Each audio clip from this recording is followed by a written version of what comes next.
तो जब दिल करे चाय के साथ कुछ नमकीन खाने का, जो बनाने में भी बहुत ही आसान हो और झटपट से बन के तैयार हो जाए, तो ये रेसिपी आपके बहुत काम आने वाली है। बिस्मिल्लाहिर्रहमानिर्रहीम, अस्सलाम वालेकुम and welcome back to my YouTube channel.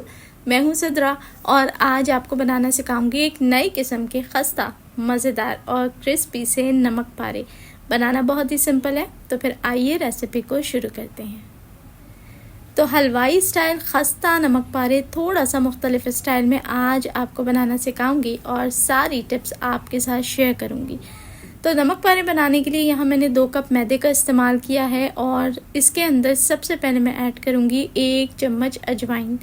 अजवाइन से पर्टिकुलर नमक पारे वाली खुशबू आती है और खाने वाले को लगता है कि बिल्कुल हलवाई की दुकान से नमक पारे मंगवाए हैं, क्योंकि जायका और टेस्ट वैसे ही होता है। नमक शामिल करूंगी मैं लगभग 3/4 चम्मच, क्योंकि हम नमक पारे बना रहे हैं तो थोड़ा सा नमकीन टेस्ट इसमें ज़्यादा डाला जाता है। चलें जी, ड्राई मिक्स पहले से कर लूँगी। ऐसा ना हो कि गीले पानी से गूंदे और नमक सारा एक ही तरफ रह जाए, तो खाने में बहुत ही बुरा लगेगा। इसलिए पहले ड्राई मिक्स कर लें।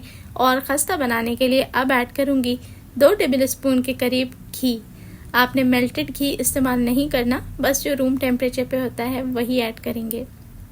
इसके अंदर कुकिंग ऑयल शामिल नहीं करना, क्योंकि खस्ता चीज़ अगर आपको बनानी है क्रिस्पी तो उसके अंदर घी का इस्तेमाल ही किया जाता है। अगर आप इसमें कुकिंग ऑयल यूज़ करेंगे तो बहुत कड़क हो जाता है और चबाने में मुश्किल होती है। इसलिए खस्ता चीज़ और फ्रेश बनाने के लिए घी ऐड कर दें। अब नीम गर्म पानी को थोड़ा थोड़ा शामिल करेंगे और एक मीडियम कंसिस्टेंसी का डो लगा के रेडी कर लेंगे। कुछ दिनों पहले मैंने आपके साथ बहुत ही मज़ेदार खस्ता और क्रिस्पी से शक्करपारे की रेसिपी भी शेयर की थी, तो जिन लोगों ने वो रेसिपी नहीं देखी, मैं उसका लिंक यहाँ पर लगा दूँगी। आपने उस रेसिपी को ज़रूर देखना है। ये नमक पारे तो बनाना सिखा ही रही हूँ, साथ ही साथ आपने शक्करपारे को भी ज़रूर ट्राई करना है। बहुत ही खस्ता और मुँह में घुल जाने वाले शक्करपारे बन के तैयार होते हैं और खाने वाला तो बस आपका फ़ैन ही हो जाएगा। जो एक बाइट खाएगा तो हाथ ही नहीं रुकेगा। तो आप सब लोगों से गुजारिश है, उस रेसिपी को सभी ने ज़रूर ट्राई करना है। तो यहाँ मैं मीडियम कंसिस्टेंसी का आटा लगा के तैयार करूँगी। ना बहुत ज़्यादा हार्ड होना चाहिए और ना ही बहुत सॉफ्ट होना चाहिए।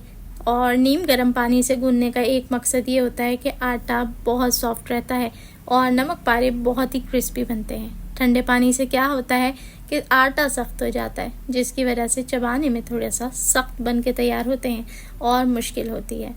तो यहाँ देखें, अब मैंने इसके ऊपर थोड़ा सा एंड में 1 टेबल स्पून के करीब कुकिंग ऑयल ऐड किया है, ताकि इसके ऊपर वाली लेयर ड्राई ना हो। कवर करके 10 मिनट के लिए रेस्ट दूँगी। और यहाँ देखें, 10 मिनट के बाद अल्हम्दुलिल्लाह आटा बहुत अच्छे तरीके से सेट हो चुका है। तो थोड़ा सा इस स्टेज पे गूंद लेंगे, क्योंकि जितना अच्छे से आटा गूंदा हुआ होगा उतने ही खस्ता नमक पारे बन के तैयार होंगे। तो अमूमन क्या होता है कि नमक पारे डायमंड शेप में काटे जाते हैं, लेकिन आज मैं आपको सिखाऊंगी थोड़ी सी मुख्तलिफ शेप। कुछ डिफरेंट सा स्नैक हो जाए तो बहुत ही इंटरेस्ट के साथ सभी घर वाले खाते हैं और इंशाल्लाह सबको इस रेसिपी से जब आप ट्राई करेंगे तो बहुत पसंद आएंगे। तो जनाब, वीडियो देखते देखते आप सभी दोस्त यहाँ तक पहुँचे।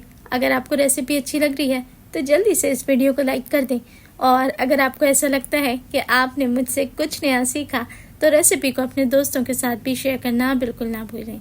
और जो लोग पहली दफ़ा चैनल पे आए हैं ना, उन सभी दोस्तों से गुजारिश है, चैनल को सब्सक्राइब किए बिना आप लोगों ने नहीं जाना। तो यहाँ देखें, मैंने इसको अच्छे से गूंदने के बाद 2 हिस्सों में डिवाइड कर दिया है। बहुत ही हल्का सा मैदा नीचे छिड़क के अब आपने इसको बेल लेना है। बेलना बिल्कुल इस तरीके से है जैसे हम कोई पराठा या चपाती बेलते हैं, वही थिकनेस रखनी है और उसी तरीके से बड़ी सी एक गोल रोटी बना के तैयार कर लेनी है।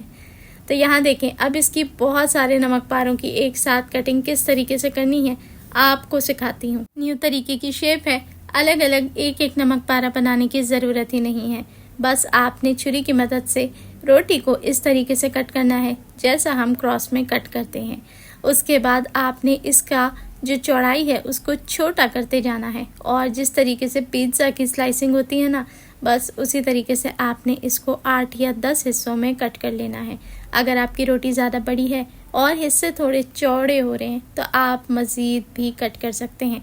बस आपने पतला ही रखना है और बस इस तरीके से रोल करना है। ये मलाई की तरह आराम से स्लिप होके रोल होते जाएंगे। इसी तरीके से बस आपने ये ज़बरदस्त सा स्नैक बना के तैयार करना है। यकीन करें मिनटों के अंदर ये सारे स्नैक बन के तैयार हो गए थे। बहुत ही मज़ेदार सी शेप है, दिखने में तो खूबसूरत है ही, खाने में भी बहुत टेस्टी थे। तो यहाँ देखें मैंने अल्हम्दुलिल्लाह ट्रे भर के स्नैक सिर्फ 2 मिनट के बना के तैयार कर ली है। अब चलते हैं इसको फ्राई करने की तरफ। तेल को आपने ठीक ठाक गरम करना है, बहुत खौलता हुआ नहीं रखना, लेकिन अच्छा तेज़ गरम तेल होगा तो ये क्विकली फ्राई हो जाएंगे। बस आपने 1 बाय 1 सारे स्नैक एक साथ ऐड कर देने हैं। ना ही खुलने का डर है ना ही टूटने का, बस सबने जब तक के क्रिस्पी होना है और कलर पकड़ना है तभी तक तो फ्राई करना है। उसके बाद जैसे ही ये ब्राउन हो जाए और क्रिस्पी हो जाए आपने इनको तेल से सेपरेट कर लेना है। तो यहाँ देखें माशाल्लाह बहुत ही मज़ेदार और ख़ूबसूरत से नमक पारे बन के तैयार हो रहे हैं।